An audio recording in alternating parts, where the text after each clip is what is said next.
El corazón del Evangelio. Así que somos embajadores en nombre de Cristo, y como Dios os exhorta por medio nuestro, rogamos en nombre de Cristo, reconciliaos con Dios. Al que no conoció pecado, por nosotros Dios le hizo pecado. 2 Corintios 5, 20, 21. La redención es el corazón del Evangelio, y la esencia de la redención es el sacrificio sustitutivo de Cristo. Los que predican esta verdad, predican el Evangelio, aun si se equivocaran en alguna otra cosa, pero los que no predican la expiación, sin que importe lo que digan, no han podido captar el alma y la sustancia del mensaje divino. En estos días me siento impulsado a ir una y otra vez a las elementales verdades del Evangelio. En tiempos de paz nos sentimos libres de incursionar en los interesantes espacios de la verdad que yacen en la lejanía, pero ahora debemos permanecer en casa y vigilar las creencias fundamentales de la Iglesia, defendiendo los principios básicos de la fe. En esta época se han levantado hombres en la propia Iglesia que hablan de cosas perversas. Hay muchos que nos inquietan con sus filosofías y sus nuevas interpretaciones, con las que ellos mismos niegan las doctrinas que dicen enseñar y atacan la fe que ellos han prometido guardar. Es bueno que algunos de nosotros, que sabemos lo que creemos y no tenemos significados secretos para nuestras palabras, afirmemos nuestro pie y nos mantengamos firmes, defendiendo la palabra de vida y declarando llanamente las verdades fundamentales del Evangelio de Jesucristo. Permítanme que les ofrezca una parábola. En los días del emperador Nerón hubo una gran escasez de comida en la ciudad de Roma, a pesar de que había abundancia de grano que se compraba en Alejandría. Cierto hombre propietario de una embarcación fue hasta la costa y allí observó a mucha gente hambrienta que miraba fijamente hacia el mar en espera de las embarcaciones que debían llegar de Egipto con el trigo. Cuando esos navíos, uno por uno, llegaban a la costa, la pobre gente retorcía sus manos en amargo desencanto, pues a bordo de las naves no había sino arena que el tirano emperador había exigido que se trajera para usarla en el circo. Se trataba de una infame crueldad, pues mientras los hombres morían de hambre, Nerón había ordenado que los barcos mercantes fueran y vinieran, y no trajeran sino arena para los espectáculos de los gladiadores, cuando era el trigo lo que tan grandemente se necesitaba. Entonces, un mercader cuyo navío estaba anclado junto al muelle, le dijo a su capitán: «Ten mucho cuidado de que al regresar de Alejandría no traigas nada que no sea trigo, y si antes has traído una carga o dos de arena, ahora no traigas ni siquiera lo que puede colocarse sobre una moneda pequeña. Insisto, no traigas nada más que trigo, pues esta gente se está muriendo, y es ahora que debemos tener a nuestros navíos dedicados a este único negocio de traer alimento para ellos». Ay, últimamente he visto a ciertos poderosos galeones cargados con la simple arena de filosofía y especulaciones, y me he dicho: no, yo no llevaré nada en mi barco que no sea la verdad revelada por Dios, el pan de vida tan grandemente necesitado por la gente. Que Dios nos conceda este día que nuestro barco no lleve a bordo nada que solamente gratifique la curiosidad o le dé gusto al paladar, sino que llevemos verdades necesarias para la salvación de las almas. Me gustaría que cada uno de ustedes dijera: bien, es simplemente la vieja historia de Jesús y su amor y nada más. No tengo deseo de ser famoso por ninguna otra cosa que no sea la predicación del viejo Evangelio. Abundan los que pueden tocar para ustedes esa nueva música. Yo no quiero ninguna música en ningún momento, sino aquella que se escucha en el cielo. Al que nos ama y nos libró de nuestros pecados con su sangre, a Él sea la gloria y el dominio para siempre jamás. Queridos amigos, tengo la intención de comenzar mi reflexión con la segunda parte de mi texto, en la que se establece la doctrina de la sustitución con estas palabras: al que no conoció pecado, por nosotros Dios le hizo pecado, para que nosotros fuéramos hechos justicia de Dios en él. Esta es la base y el poder de esas exhortaciones que debemos hacer llegar a las conciencias de los hombres. He descubierto, hermanos míos, por larga experiencia, que nada conmueve el corazón como la cruz de Cristo, y cuando el corazón está conmovido y herido por la espada de doble filo de la ley, nada cura sus heridas como el bálsamo que fluye del corazón traspasado de Jesús.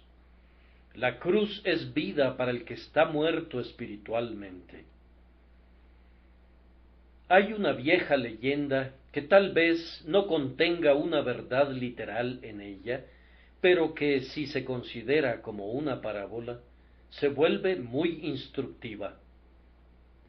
Dicen que cuando la emperatriz Helena buscaba la cruz verdadera, cavaron profundamente en Jerusalén y encontraron las 3 cruces del Calvario enterradas en el suelo. ¿Cuál de las 3 cruces era la cruz verdadera en la que murió Jesús? No lo podían saber sino por ciertas pruebas. Así fue que trajeron un cadáver y lo colocaron sobre una de ellas, pero no hubo ni vida ni movimiento. Cuando ese mismo cadáver tocó otra de las cruces, vivió. Entonces dijeron: esta es la cruz verdadera.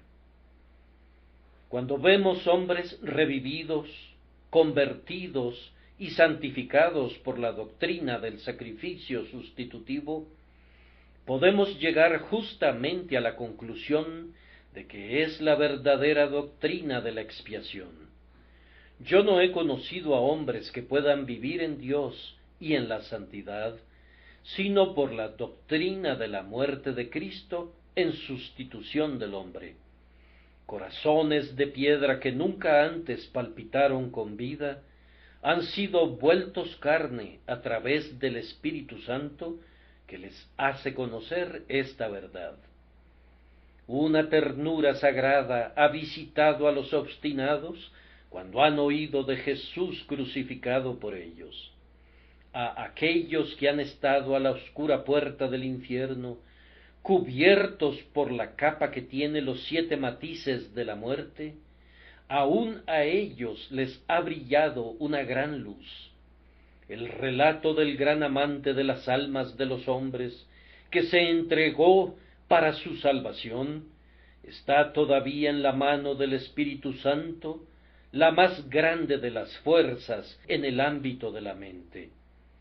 Así, pues, voy a explicar primero ahora la gran doctrina y después, si Dios me ayuda, llegaremos al gran argumento que está contenido en el versículo 20, así que somos embajadores en nombre de Cristo, y como Dios os exhorta por medio nuestro, rogamos en nombre de Cristo, reconciliaos con Dios.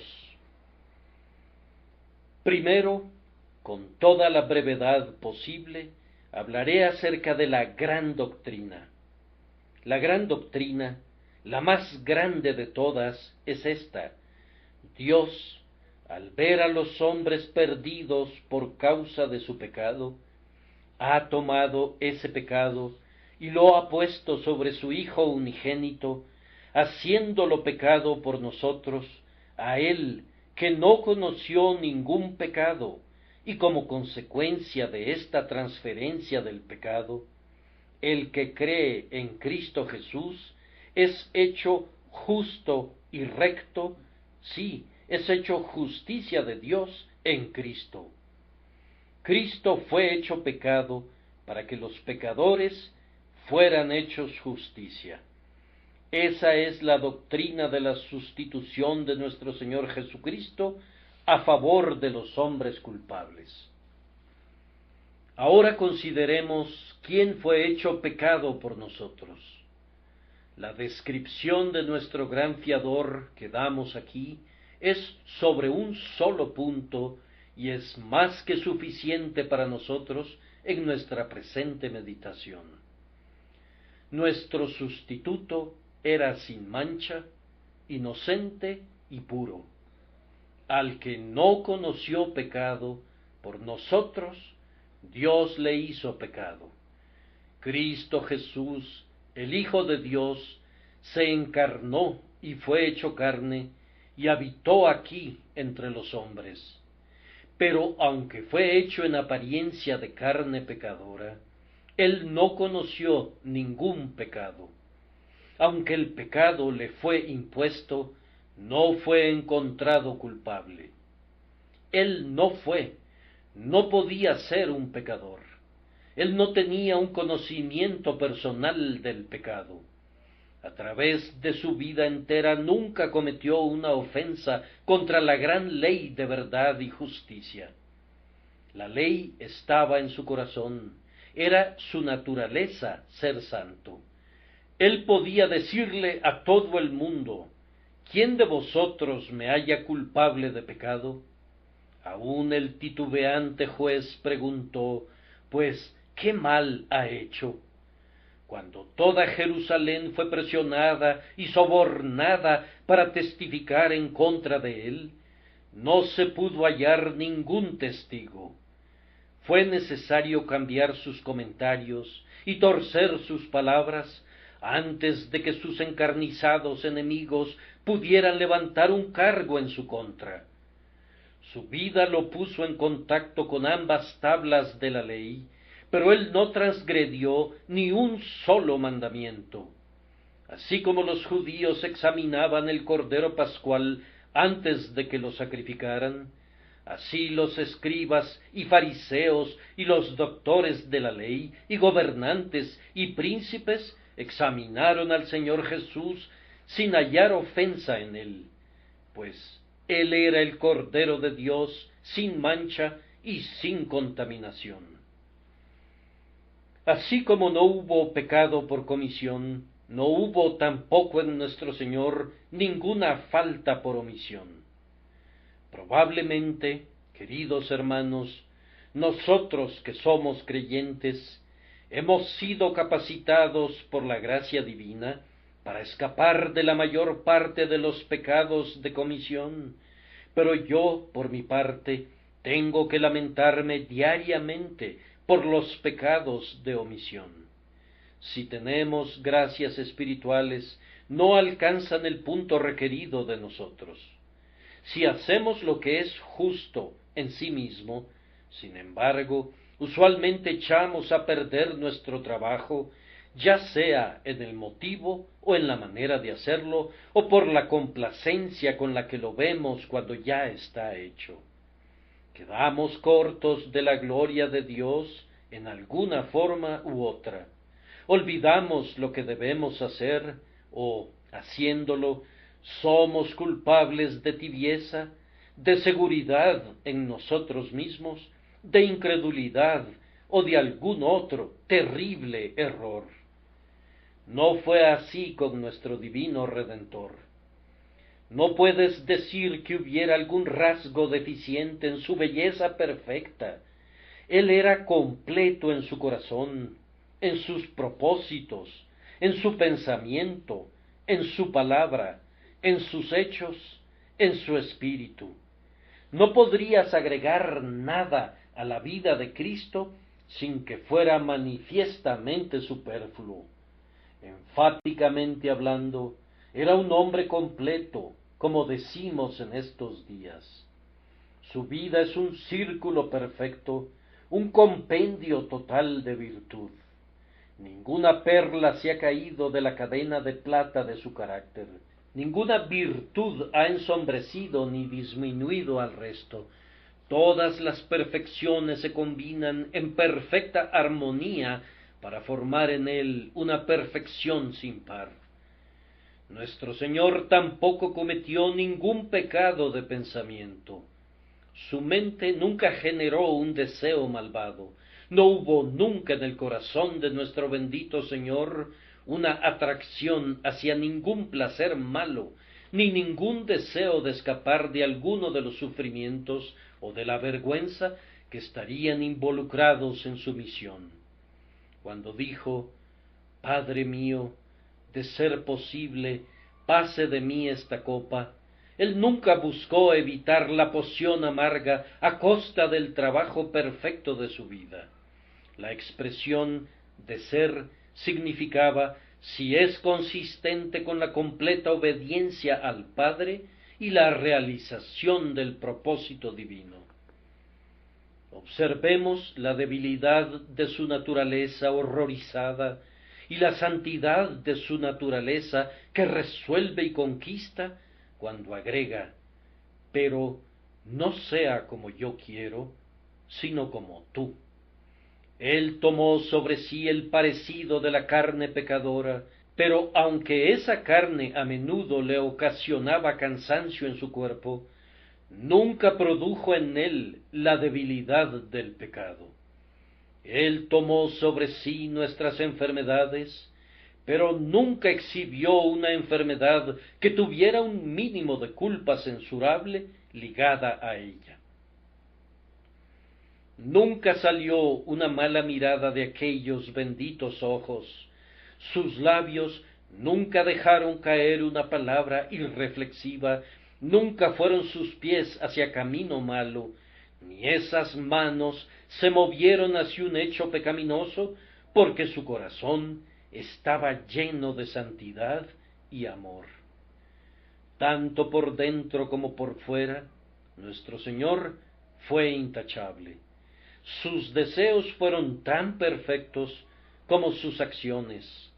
Escudriñado por los ojos de la omnisciencia, ni una sombra de falta se pudo encontrar en él. Sí, no había tendencias en nuestro sustituto hacia el mal en ninguna forma. En nosotros siempre hay esas tendencias, porque la mancha del pecado original está sobre nosotros.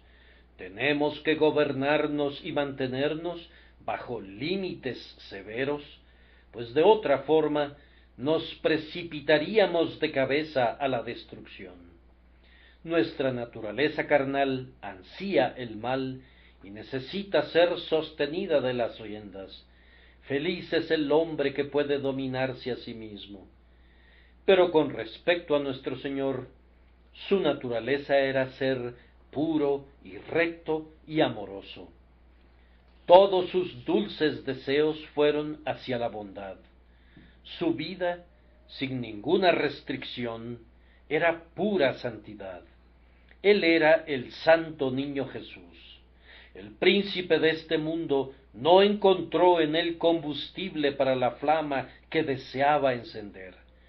No solamente no fluía pecado de él, sino que no había pecado en él, ni inclinación, ni tendencia en esa dirección.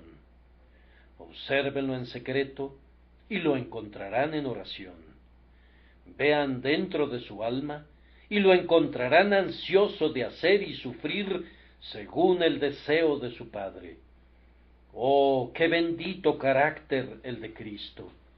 Si tuviera las lenguas de los hombres y de los ángeles, no podría publicar meritoriamente su perfección absoluta. Justamente puede el Padre estar muy complacido con él. Por eso lo adoran en el cielo. Amados amigos, era absolutamente necesario que quien pudiera ser capaz de sufrir en nuestro lugar estuviera sin mancha. Un pecador que aborrece el castigo por causa de sus propias ofensas, ¿qué puede hacer sino soportar la ira merecida por su propio pecado? Nuestro Señor Jesucristo, como hombre, fue hecho bajo la ley, pero Él no le debía nada a esa ley, porque Él la cumplió perfectamente en todos sus aspectos. Él fue capaz de estar en el sitio y lugar que correspondía a los otros, porque no estaba bajo obligación propia.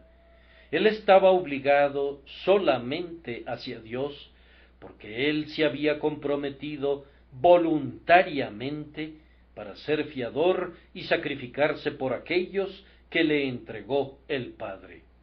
Él no fue culpable de nada. De otra manera, no habría podido ser fiador de hombres culpables. Oh, cómo lo admiro, siendo como él era, sin mancha y 3 veces santo, aun los cielos eran impuros a su vista, y brillando sobremanera más que los ángeles. Sin embargo, condescendió a ser hecho pecado por nosotros. ¿Cómo pudo soportar ser contado entre los transgresores y llevar el pecado de muchos?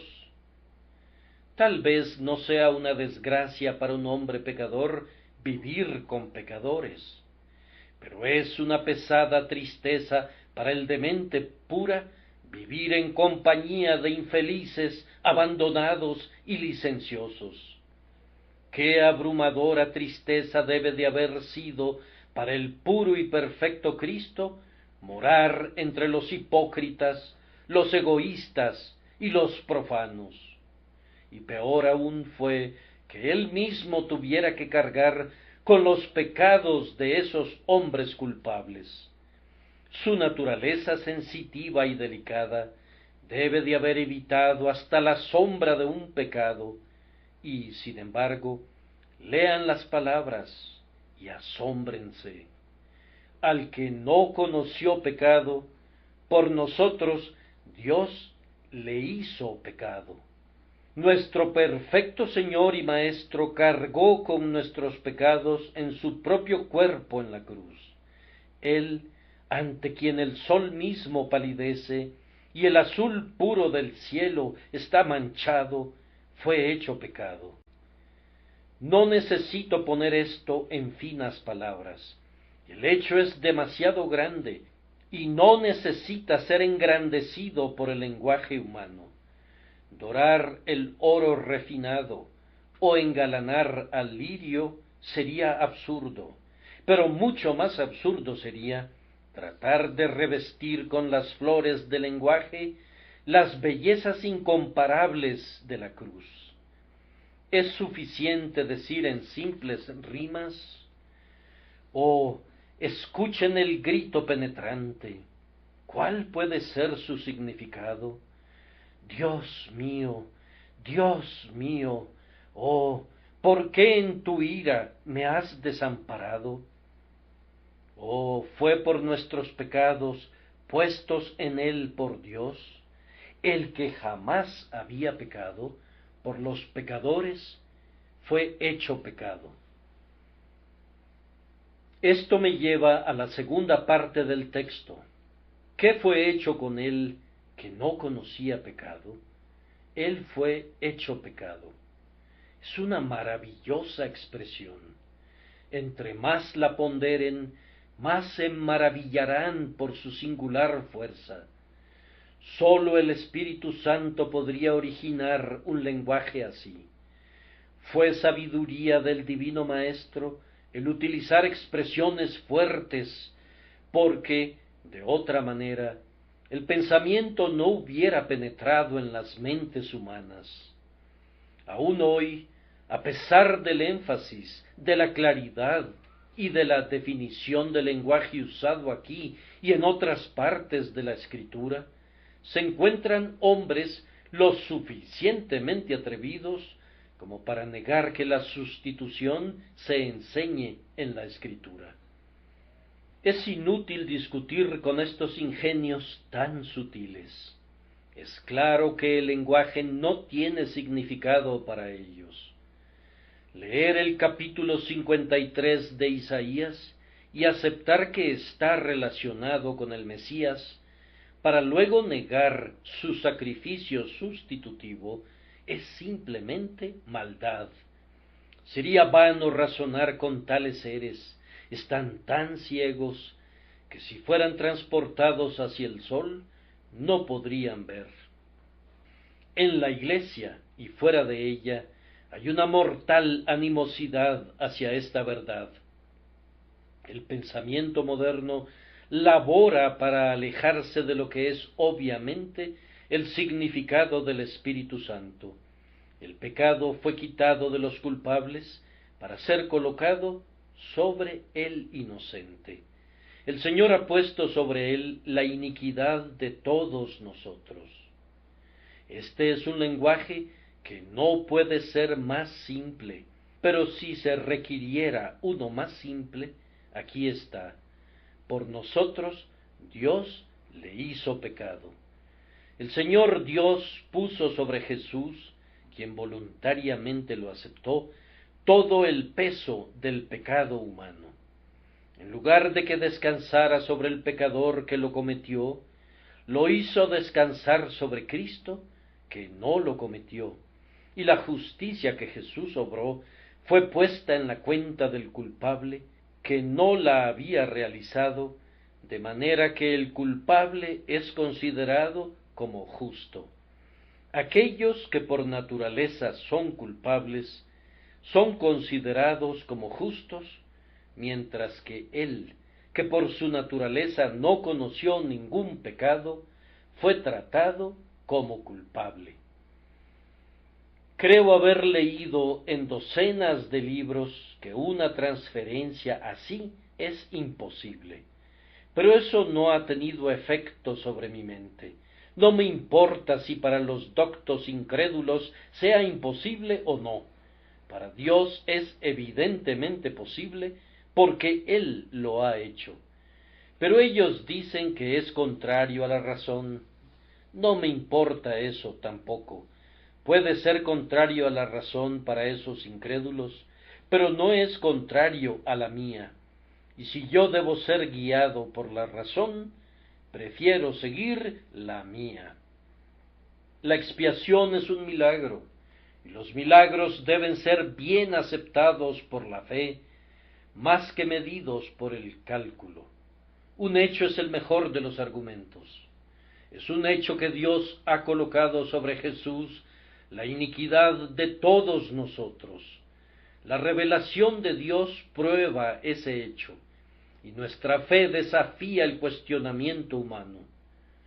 Dios lo dice y yo lo creo, y en esa creencia encuentro vida y consuelo. ¿No la predicaré? Seguro que sí. Desde que por la fe yo vi la corriente que fluye de sus heridas, el amor redentor ha sido mi tema, y así será hasta que yo muera.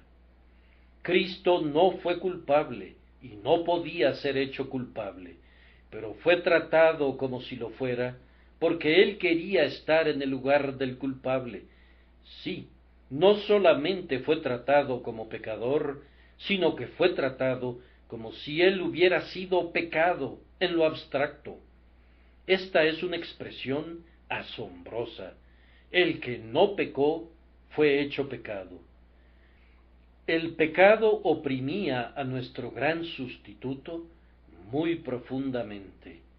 Él sintió su peso en el huerto de Getsemaní, de modo que su sudor era como grandes gotas de sangre que caían hasta la tierra.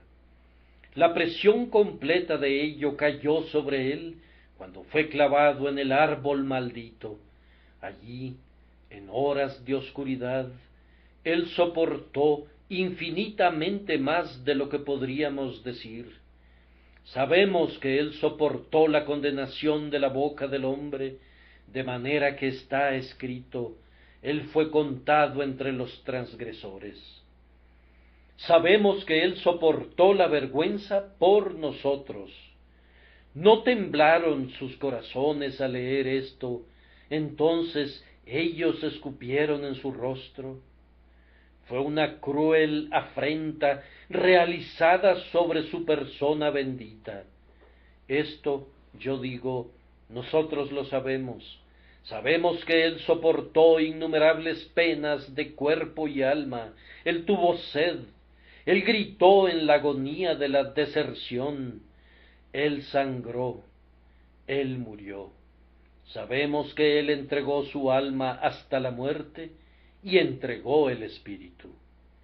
Pero más allá de todo esto, había un inmensurable abismo de sufrimiento. La liturgia griega adecuadamente habla de tus desconocidos sufrimientos. Probablemente para nosotros sean sufrimientos que no podemos conocer. Él era Dios así como hombre, y la divinidad le proporcionó un omnipotente poder a su humanidad, de manera que estaba comprimida dentro de su alma y soportada por ella una cantidad de angustia que no podemos concebir. Ya no diré más. Es sabio poner un velo en lo que es imposible describir. Este texto a la vez oculta y descubre su dolor cuando dice, Dios le hizo pecado. Observen las palabras, perciban su significado si pueden. Los ángeles desean entenderlo.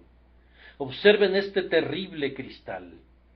Dejen que sus ojos busquen profundamente dentro de este ópalo, dentro de cuya enjollada profundidad hay flamas de fuego. El Señor hizo pecado a quien era perfectamente inocente por nosotros. Eso significa una mayor humillación, oscuridad, agonía y muerte de la que ustedes puedan concebir. Trajo un desgarramiento y casi una destrucción al tierno y gentil espíritu de nuestro Señor. Yo no digo que nuestro sustituto soportara un infierno, eso sería injustificable.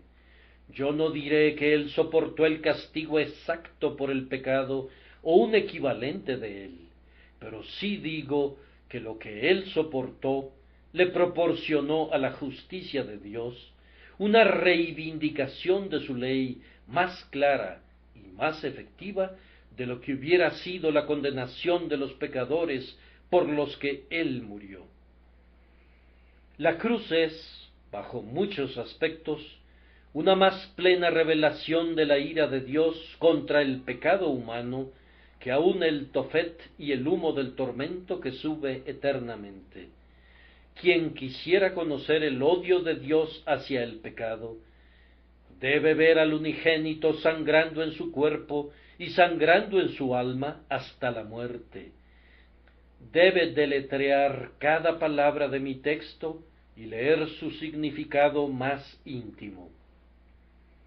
Así, hermanos míos, estoy avergonzado de la pobreza de mi explicación y por consiguiente solamente repetiré el pleno y sublime lenguaje del apóstol: por nosotros Dios le hizo pecado.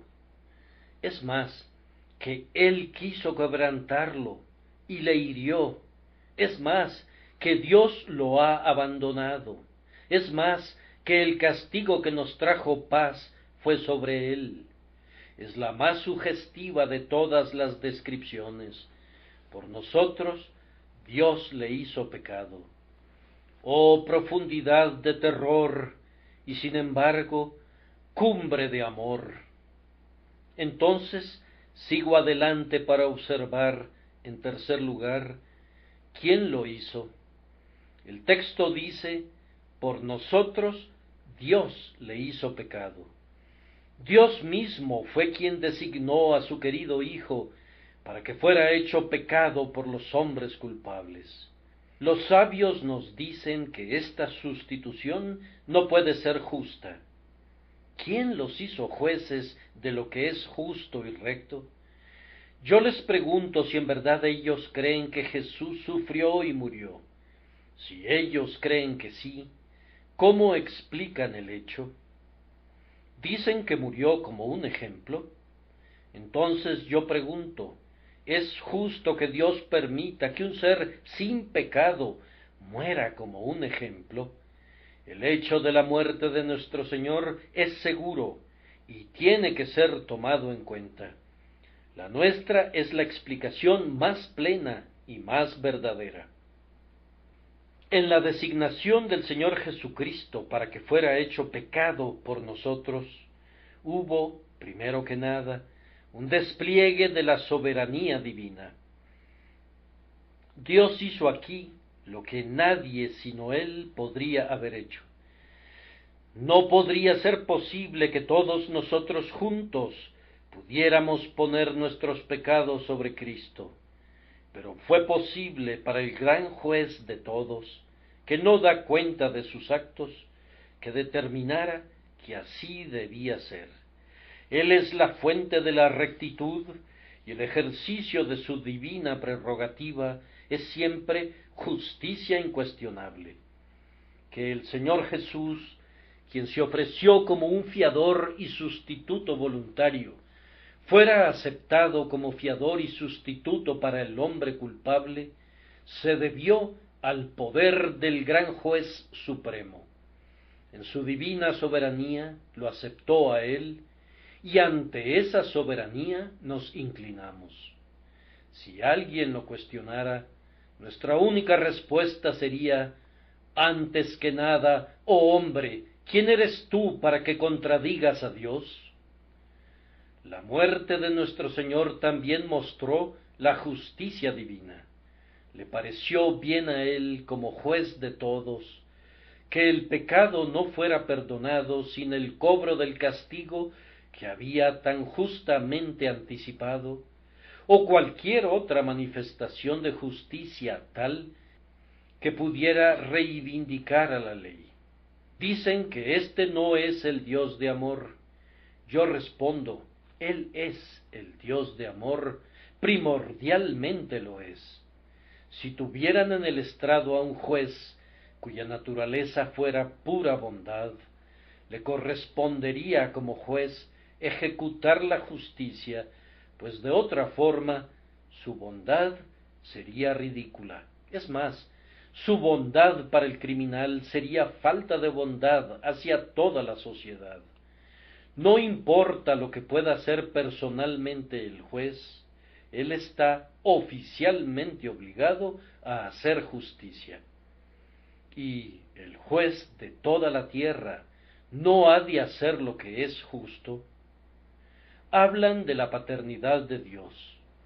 Elaboren lo que quieran sobre ese tema, aun hasta hacer de él una herejía. Pero, sin embargo, Dios es el gran gobernador moral del universo, y a Él le corresponde tratar el pecado de manera que se vea como un mal y una cosa amarga. Dios no puede disimular la maldad. Bendigo su santo nombre y lo adoro, porque no es injusto para ser caritativo, y no perdona al culpable para mostrar su bondad. Cada transgresión y desobediencia tienen su castigo merecido, pero a través del sacrificio de Cristo, Él es capaz justamente de perdonar. Bendigo su santo nombre, porque para reivindicar su justicia determinó que, aunque un perdón gratuito fuera proporcionado a los creyentes, tenía que estar fundado sobre una expiación que cumpliera todos los requisitos de la ley. Admiren también en el sacrificio sustitutivo la inmensa gracia de Dios. Nunca olviden que aquel a quien Dios hizo pecado por nosotros era su propio Hijo.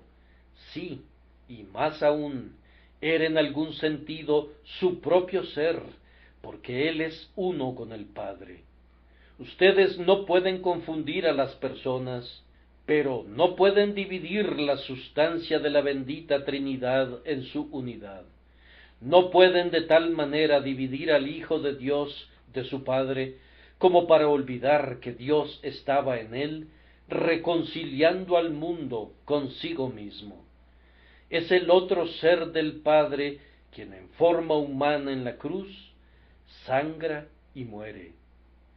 Luz de luz, Dios verdadero de Dios verdadero, fue esta luz la que se eclipsó, esa divinidad, la que pudo comprar a la Iglesia con su propia sangre. Aquí hay amor infinito. Me dicen ustedes que Dios podría haber perdonado sin expiación. Yo respondo, un amor finito y falible podría haberlo hecho así, y de esa manera se habría herido a sí mismo al matar a la justicia. Pero el amor que requirió y proporcionó la expiación es ciertamente infinito.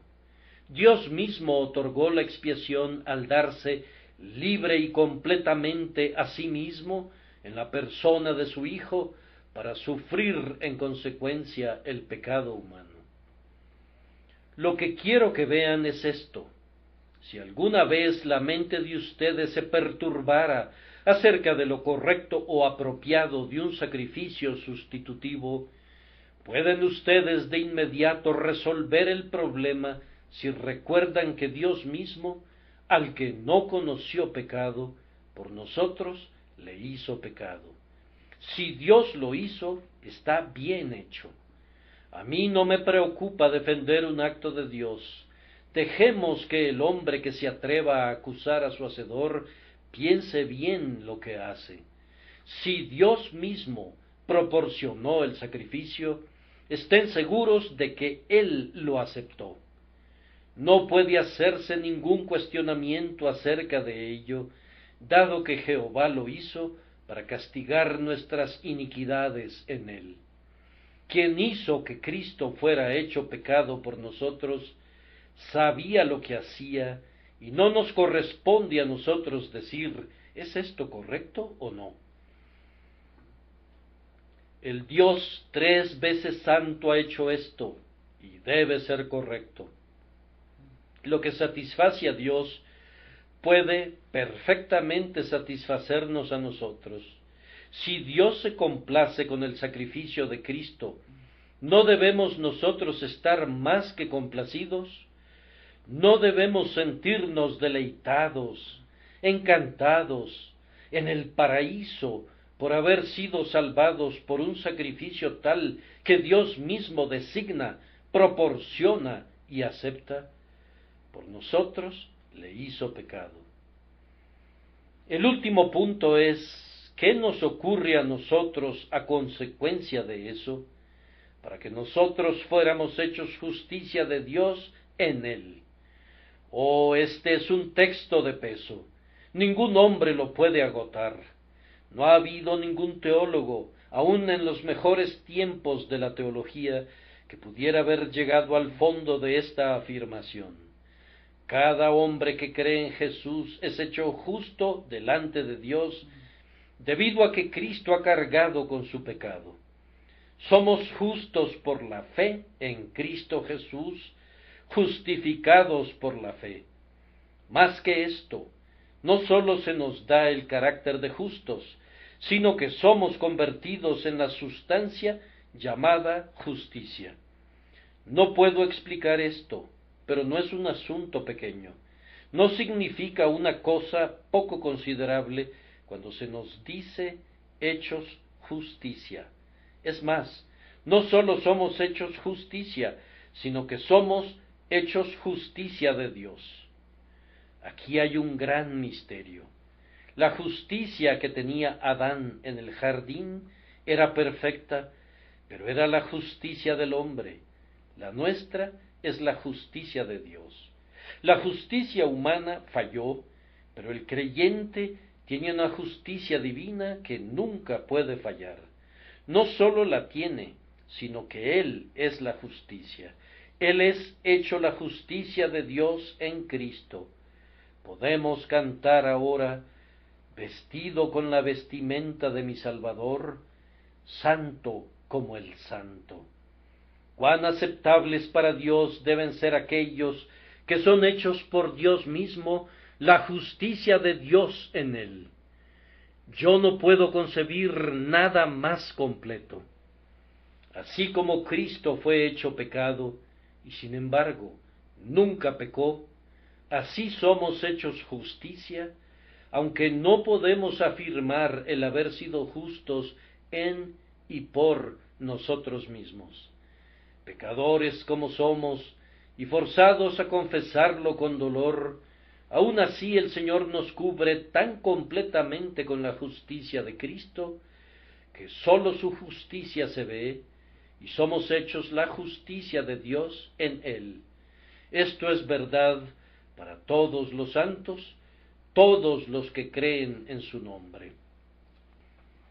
Oh, el esplendor de esta doctrina, amigo mío, ¿la puedes ver? Con todo y lo pecador que seas, manchado, deformado y envilecido, si tú aceptas al gran sustituto que Dios te proporciona en la persona de su querido Hijo, tus pecados te son quitados y la justicia te es dada. Tus pecados fueron puestos sobre Jesús, la víctima propiciatoria, ya no son tuyos, Él los ha quitado.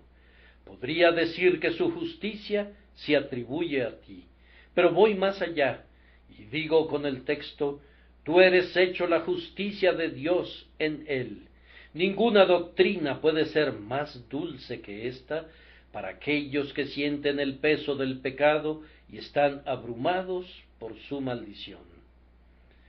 Así ahora, recopilando todo, tengo que cerrar con la segunda parte del texto, el cual no es una enseñanza, sino la aplicación de la enseñanza, un gran argumento.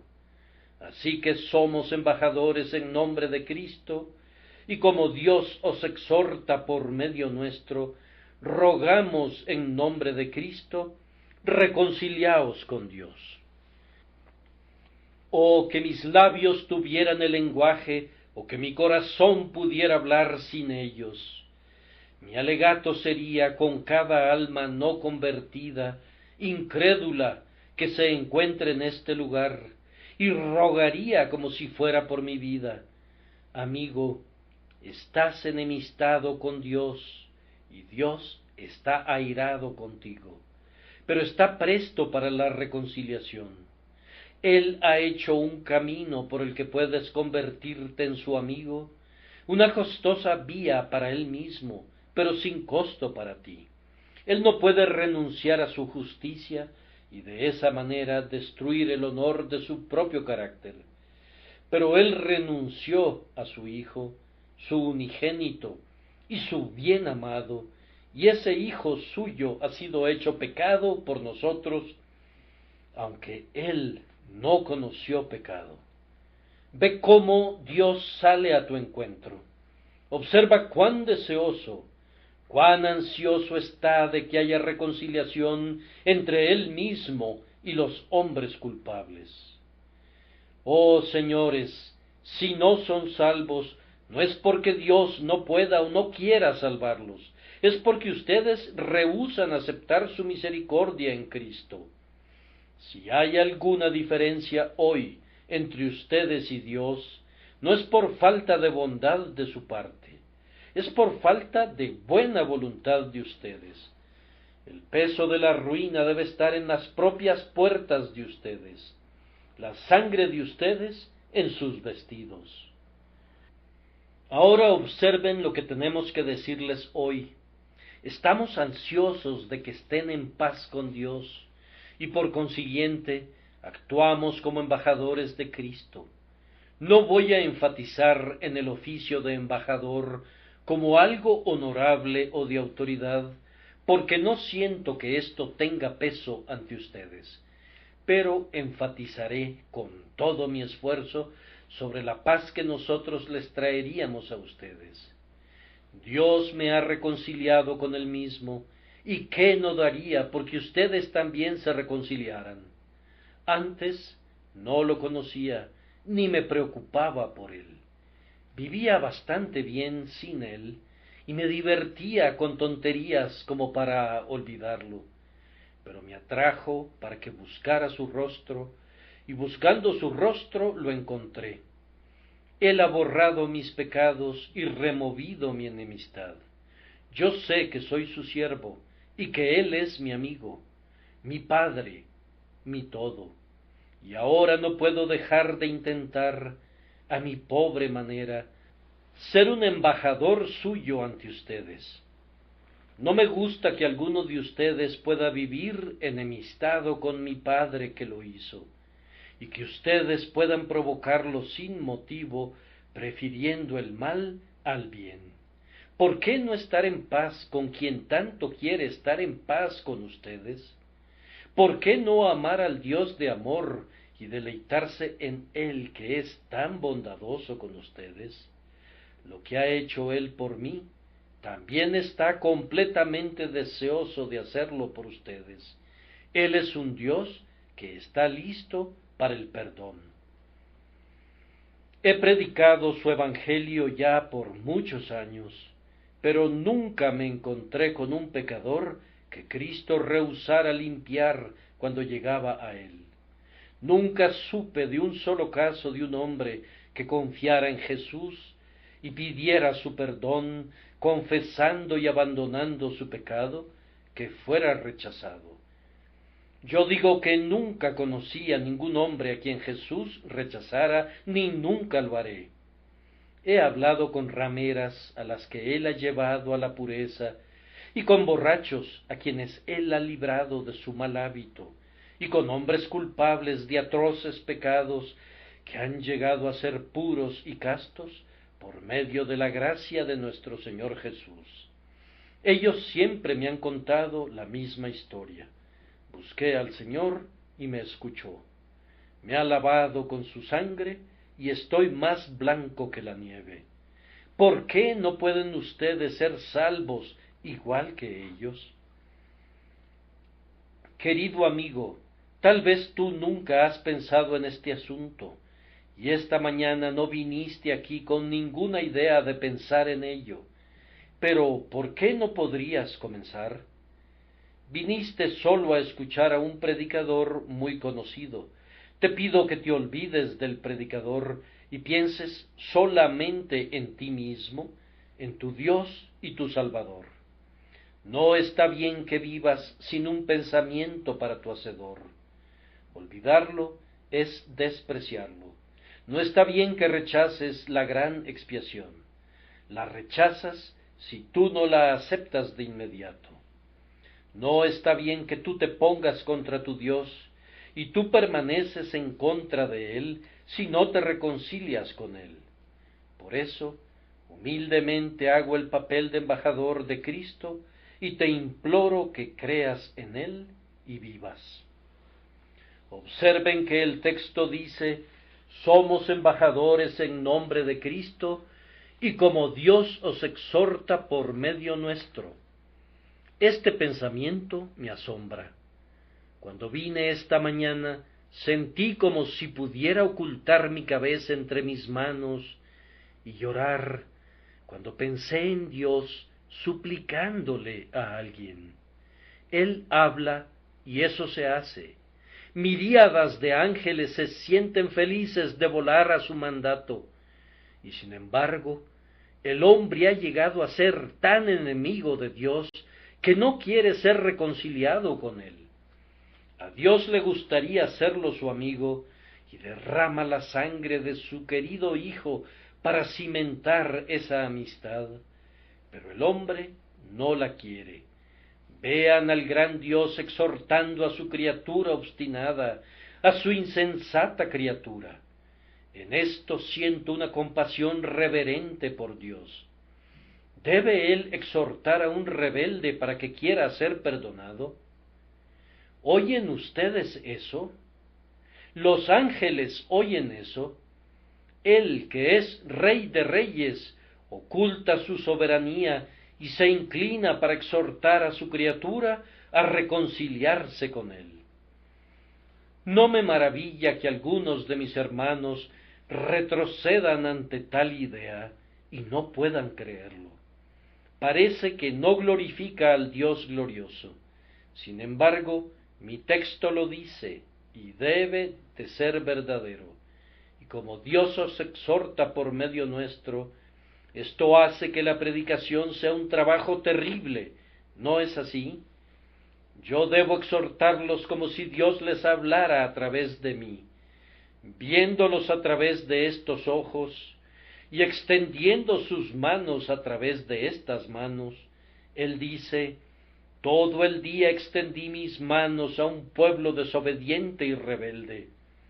Él habla suave y tiernamente y con afecto paternal a través de estos pobres labios míos, y como Dios os exhorta por medio nuestro. Además, observen la siguiente línea que, si fuera posible, tiene aún más fuerza: rogamos en nombre de Cristo. Dado que Jesús murió en nuestro lugar, nosotros, a quienes redimió, debemos rogar a nuestra vez por otros, y así como derramó su corazón por los pecadores en lugar de ellos, así nosotros debemos también derramar nuestros corazones por los pecadores en el lugar de él. Rogamos en nombre de Cristo. Ahora pues, si mi Señor estuviera aquí esta mañana, ¿cómo les rogaría para llegar a él? Quisiera, Señor mío, tener mayor capacidad para estar en tu lugar en este momento. Perdóname que yo sea tan incapaz. Ayúdame a quebrantar mi corazón, pensar que no se quebranta como debiera por estos hombres y mujeres que están resueltos a destruirse ellos mismos y por tanto ignorarte a ti, mi Señor, como si tú fueras un criminal común que colgara de la horca. Oh hombres, ¿cómo pueden valorar tan poco la muerte del Hijo de Dios? Es la maravilla del tiempo, la admiración de la eternidad. Oh almas, ¿por qué rechazan la vida eterna? ¿Por qué quieren morir? ¿Por qué desprecian a quien les puede dar la vida? Hay sólo una puerta para la vida, y esa puerta es el costado abierto de Cristo. ¿Por qué no quieren entrar y vivir? Venid a mí, dice, venid a mí. Me parece que dice: venid a mí, todos los que estáis fatigados y cargados, y yo os haré descansar.